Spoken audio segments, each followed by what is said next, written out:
It was an ordinary day for Barsik.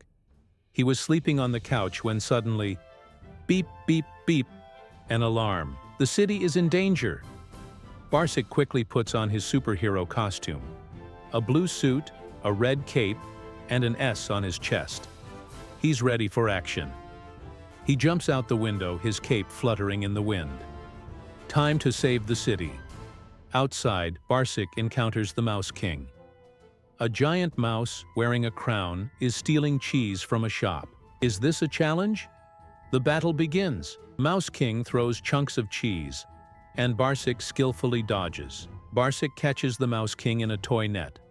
Victory belongs to the cat. Barsik returns the cheese to the shop owner.